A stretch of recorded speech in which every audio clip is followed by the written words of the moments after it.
Big boss హౌస్‌లో నబిల్ ఎవరు అంటే ఆ ఫేస్ రికగ్నైజ్ చేయడానికి టైం పడుతుంది. కొంతమందికి అసలు రికగ్నైజ్ కాదు కూడా. అసలు ఈ నబిల్ బిగ్ బాస్‌కెందుకొచ్చాడురా బాబోయ్! అనుకునే వాళ్ళు కూడా ఉన్నారు. కానీ ఒక టాస్క్, ఒక మిస్టేక్ అంతే.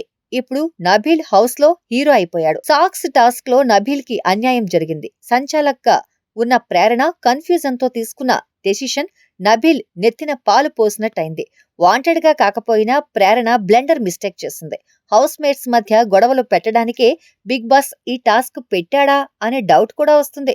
ఈ టాస్క్ లో పార్టిసిపేట్ చేసిన వారు యాంకిల్ వరకు సాక్స్ వేసుకోవాలి. అలా వేసుకున్న తర్వాత చాలా క్లాత్ ముందుకుంటుంది. దాన్ని వాడుకొని ఒకరి సాక్స్ మరొకరు రిమూవ్ చేయాలి. అదే టాస్క్. కానీ ఒకరిని ఒకరు నెట్టుకోకూడదు. బౌండరీ దాటి వచ్చిన కంటెస్టెంట్ ఓడిపోయినట్టే. నబీల్ ఆడుతున్నప్పుడు వేలాడుతున్న సాక్స్ తన పాదం కింద పడిపోయింది. అయితే అది పొరపాటునే జరిగింది. కానీ నబీల్ రూల్స్ కి వ్యతిరేకంగా దాచేశాడని సంచాలక్గా ఉన్న ప్రేరణ అవుట్ అని ప్రకటించింది. ప్రేరణ కూడా వాంటెడ్ గా చేయలేదు. చాలా కన్ఫ్యూజన్ లో ఉంది. అప్పటికే టాస్క్ లో అరుపులు గోలలు జరిగాయి. బౌండరీలు ఆడుతున్న వాళ్ళు, బౌండరీ బయట కూర్చున్న వాళ్ళు సంచాలక్ను డైరెక్ట్ చేసే ప్రయత్నం చేశారు. అన్ని వైపుల నుంచి ఈ అరుపులకు కన్ఫ్యూజ్ అయ్యి ప్రేరణ అవుట్ అని అనౌన్స్ చేసింది. అదే టాస్క్ లో చాలా మందికి ఛాన్సెస్ ఇచ్చింది. అంతకుముందే విష్ణుప్రియ అవుట్ అయినా ఓ ఛాన్స్ ఇచ్చింది. కానీ నబీల్ విషయంలో మాత్రం ఛాన్సే లేదన్నట్టు బిహేవ్ చేసింది ప్రేరణ. దీంతో నబీల్ ఎమోషనల్ అయ్యాడు. సంచాలక్ది రాంగ్ డెసిషన్ అని ఫీల్ అయ్యాడు.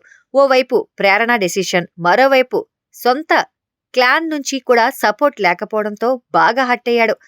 ఇంతవరకు చాలా మెచ్యూర్డ్గా ఉన్న నైనిక తన క్లాన్ కంటెస్టెంట్ అన్యాయం జరిగితే సపోర్ట్ చేయలేదు. ఆ తర్వాత కూడా కనీసం ఓదార్చలేదు. అయితే నబీల్ని అవాయిడ్ చేయాలనే ఇంటెన్షన్ కూడా నైనకకు లేదు. యష్మి క్లాన్ ఓడిపోవాలని నిఖిల్కి సపోర్ట్ చేసింది. ఆ హడావిడిలో సొంత క్లాన్ని పట్టించుకోలేదు. దీంతో నబీల్ ఒంటరివాడయ్యాడు. కానీ తనకు అదే ప్లస్ అయింది. బిగ్ బి ఆడియన్స్ లో సింపతి క్రియేట్ అయింది. నబీల్ కు మంచి సపోర్ట్ వస్తుంది. ఇక్కడ విషయం చెప్పాలి. 2 రోజుల క్రితం నబీల్కు శేఖర్ భాష ఓ విషయం చెప్పాడు. నీకంటూ ఓ రోజొస్తుంది.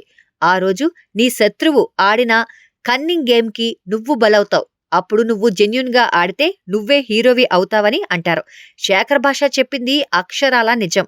ప్రేరణను శత్రువనలేం. కన్నింగ్ డెసిషన్ తీసుకుందని చెప్పలేం. కానీ ఆమె డెసిషన్ వలన నబీల్కి అన్యాయం జరిగిందనేది అక్షరాల నిజం. కానీ అదే సిచ్యువేషన్ నబీల్ని హీరోని చేసింది.